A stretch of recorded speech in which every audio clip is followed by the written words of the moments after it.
Hello student, कैसे हैं आप सब। आशा करता हूँ आप सब बढ़िया होंगे और एकदम मस्त होंगे। तो आज मैं बात करने जा रहा हूँ अपना पार्ट ए जो यूनिट सेकंड का है। और क्या टॉपिक है वो है अपना ये पोटेंशियोमेट्री या पीएचमेट्री आप इसको बोल सकते हो। ठीक है, तो अच्छी तरीके से हम आज इसको एक्सप्लेन करेंगे बढ़िया तरीके से। पूरा वीडियो आज देखना, एकदम से मतलब पूरा देखना रहे, कहने का मतलब ये। ठीक है, बढ़िया ज़बरदस्त तरीके से हम इसको सीखने वाले हैं। और ये अपने प्यारे प्यारे नोट्स हैं जो देख सकते हैं। और नोट्स लेने के लिए आपको पता है स्क्रीन पे नज़र आ रहे नंबर, इन पे आप हमें मैसेज करो और नोट्स लें और अच्छी तरीके से तैयारी करें। तो देखो, पोटेंशियोमेट्री या पीएचमेट्री क्या होती है। ठीक है, तो पीएच यानी अपना जो पीएच मान होता है, जैसे कि भाई वाटर का पीएच कितना होता है, नींबू का पीएच कितना होता है। तो जो पीएच को मापने के लिए हम जो यंत्र काम लेते हैं उसी को हम पीएचमेट्री कहते हैं। ठीक है, इस बात का ध्यान रखेंगे। क्लियर है पॉइंट। तो पीएच किसी भी पदार्थ, मतलब कोई भी पदार्थ हो सकता है, उसकी पीएच उस पदार्थ में उपस्थित H प्लस आयन, किसकी बात हो रही है, H प्लस आयन की जो ऋणात्मक लॉग का मान है वही होती है पीएच। क्या होती है कि भाई कोई आपने पदार्थ लिया, जैसे H2O जल लिया, ठीक है, पानी लिया, उसमें जो H प्लस होता है ना, H प्लस आयन, उसका जो ऋणात्मक लॉग है उनका मान ही क्या होता है, पीएच होता है। यानी हम कह सकते हैं कि यानी पीएच क्या होता है, माइनस लॉग H प्लस, यानी इस H प्लस आयन है, इसका जो लॉग ऋणात्मक मान है ना, लॉग यानी ये वाला माइनस लॉग ऋणात्मक मान, उसको ही हम क्या बोलते हैं, पीएच कहते हैं। बोलो डन है इतनी बात। आप बोलोगे सर हाँ ये तो एकदम क्लियरलीफाई हो गई है, अब आगे इसका समझो अच्छी तरीके से। दोस्तों ये क्वेश्चन है 2014 के अंदर पूछा गया है। कितने, 2014 के अंदर, 2015 के अंदर, 2016 के अंदर, इस तरह से ये क्वेश्चन है जो पूछते हैं। एकदम बढ़िया तरीके से बताएंगे, या नहीं कि भाग जाएंगे कि हाँ मैं बोलते हाँ जल की पीएचडी होता रही है तरह। बोले सर मेरे को तो कुछ समझ भी नहीं है, लेकिन ऐसा कुछ भी नहीं है, एकदम बढ़िया तरीके से कवर करेंगे। देखो, तो जल होता है ना, जल, उसका जो पीएच मान होता है वो कितना होता है, 7 होता है दोस्तों। कितना होता है, 7 होता है। ठीक है, और 7 पर पदार्थ क्या होता है, उदासीन होता है। क्या होता है, उदासीन होता है। अब देखो कैसे कि भाई, अब आपने ये पढ़ा होगा यहाँ से कि भाई ये 7 है, ये 7 से कम है, 7 से ज़्यादा यानी 14 तक, इस तरह से चलता है। वो अगर ज़्यादा होगा, 7 से अगर ज़्यादा हो रहा है तो वो कौन सा आ जाएगा, अक्षार आ जाएगा।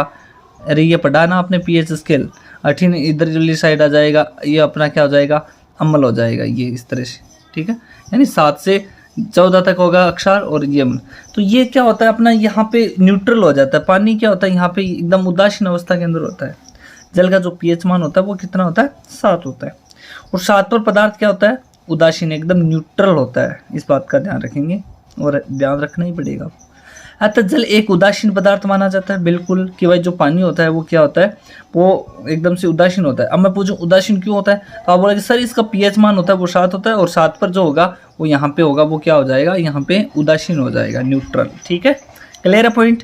इसके बाद देखो, अतः जल एक उदासीन पदार्थ होता है, और यदि पदार्थ में H प्लस आयन अधिक मात्रा में है, अगर जल के अंदर आप ये तुम बोल दिया कि भाई न्यूट्रल है, लेकिन यदि पदार्थ के अंदर, जल के अंदर H प्लस आयन है, वो क्या है, अधिक मात्रा में है। किस में है, अधिक मात्रा में है, तो पदार्थ क्या हो जाएगा, यहाँ पे अम्लीय हो जाएगा। यानी H प्लस अगर बढ़ रहा है तो यहाँ पे पदार्थ कौन सी अवस्था के अंदर आ गया है, अम्लीय के अंदर।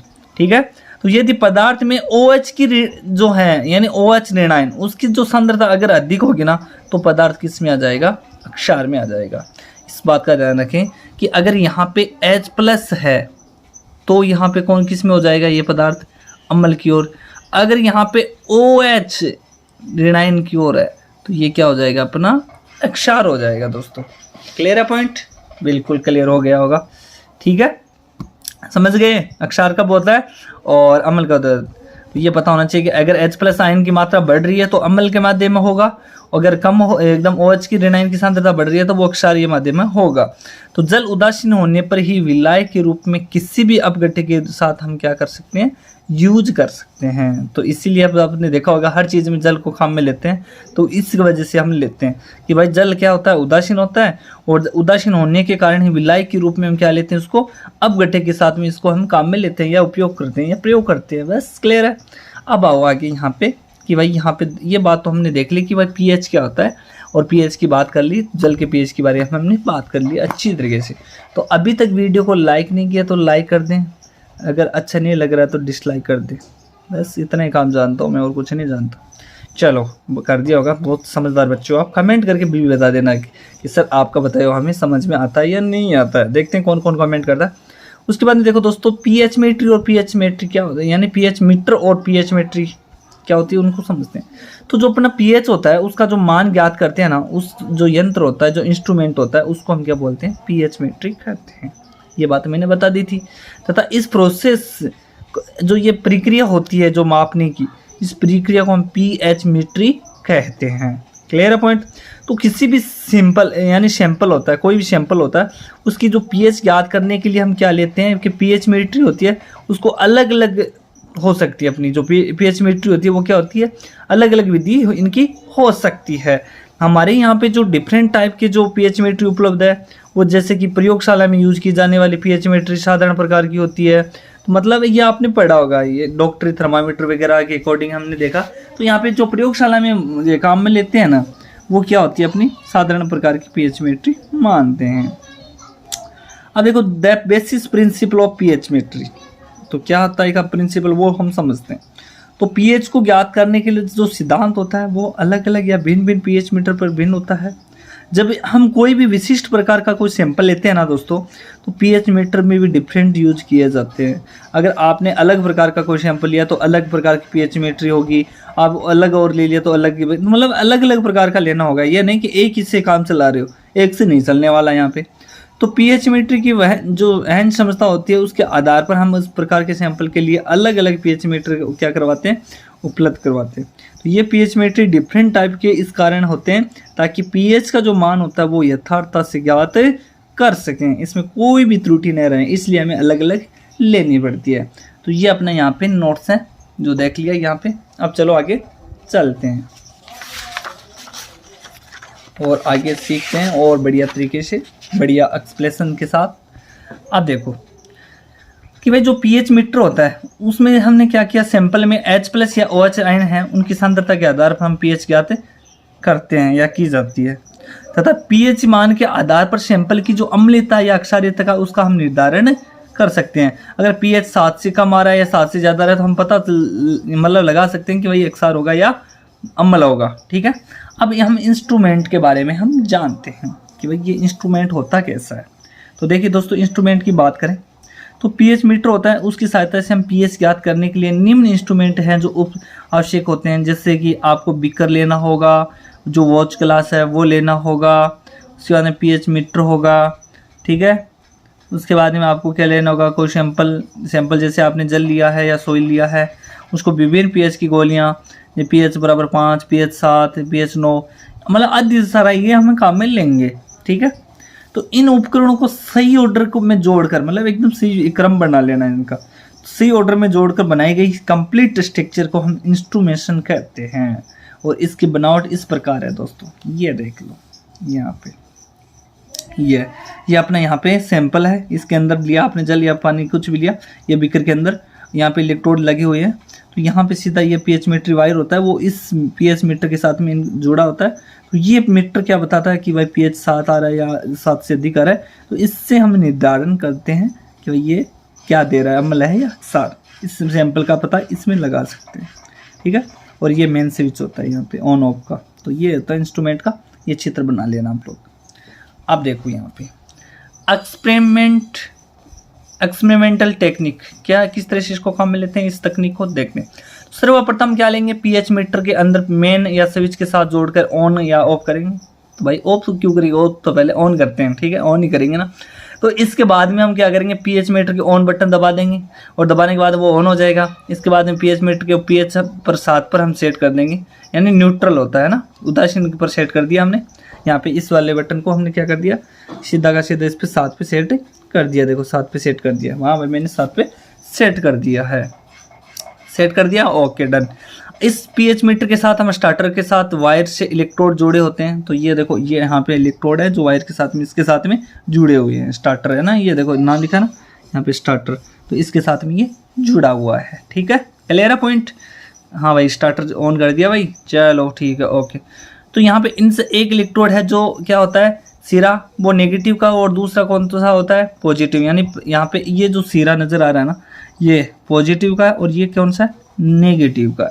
क्लियर है पॉइंट, बिल्कुल क्लियर हो गया, बिल्कुल हो गया ना, बिल्कुल ठीक है डन है, इतनी बात, ये बात हमने जानी। तो बीकर में सैंपल लेते हैं, बट पीएच मीटर को ऑन करने के बाद पीएच मीटर के पीएच को 7 पर सेट कर लेना चाहिए।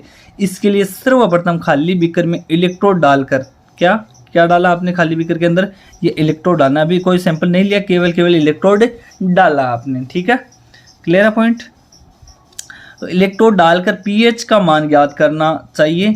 इसके बाद अशुद्ध जल, एकदम अशुद्ध जल लेना है, इसके बाद हम अशुद्ध जल लेकर इसके साथ में पीएच ज्ञात करनी चाहिए। इसके बाद में बीकर में पीएच बराबर 5, अब की बार जो लेना आपको जो पीएच का मान है वो 5 की गोलियां डालकर पीएच का मान ज्ञात करना है। इसके बाद में पीएच 9 का, ठीक है, खाली गोली डालकर पीएच का मान ज्ञात करना है। इसके बाद में पीएच 7 का, तो इस तरह से आपको ये ज्ञात करना है।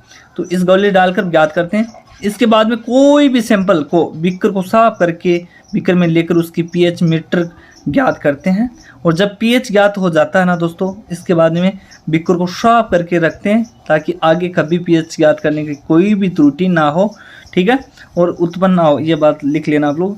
बीकर से सैंपल निकालने के बाद पीएच मीटर के बटन को हम क्या करते हैं ऑफ कर देते हैं, और मेन स्विच ऑफ करते हैं। मतलब अपना यहाँ पे मान पूरा का पूरा नहीं मिल गया तो यहाँ पे बटन दबा देना ऑफ वाला, ये काम होता है। उसके बाद में आती है अपनी recent advance in potentiometry and application.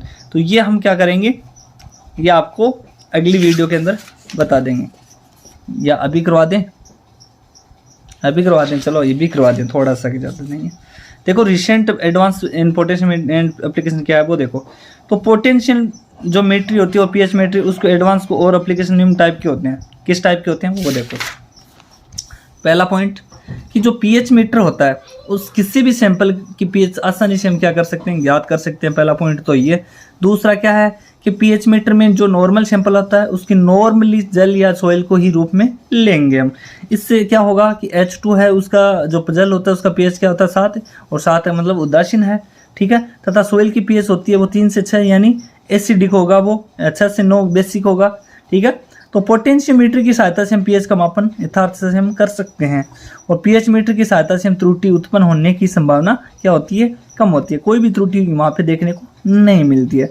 उसके बाद देखो इलेक्ट्रोड होते हैं उसकी संख्या अधिक, अर्थात या ion indicate electrode reference electrode के जो पोटेंशियोमीटर होती है और पीएच मीटर से किसी भी सैंपल की पीएच ज्ञात करना क्या हो जाता है आसान हो जाता है।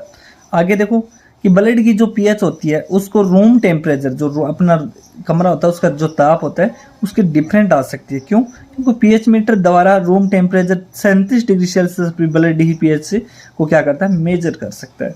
तो ये पॉइंट है जो हमने देखा पार्ट ए का, ये देखो एकदम बढ़िया तरीके से मैंने बता दी है पोटेंशियोमेट्री पीएच मेट्री। अगर आप नोट्स लेना चाहें तो 90-70-15-45 पर व्हाट्सएप पर अपने मैसेज कर सकते हैं, और ये अपने प्यारे प्यारे नोट्स हैं आप ले सकते हो। क्लियर है पॉइंट? चलो उसके बाद हम चालका मिति की ये वीडियो करेंगे, ठीक है। और आज का प्लीज़ आप रिक्वेस्ट करता हूँ कि आपको कमेंट करके मेरे को बताएंगे कि कैसा लगा, ठीक है। तो thank you so much guys, और चैनल पे नए हो तो सब्सक्राइब करें, शेयर करें।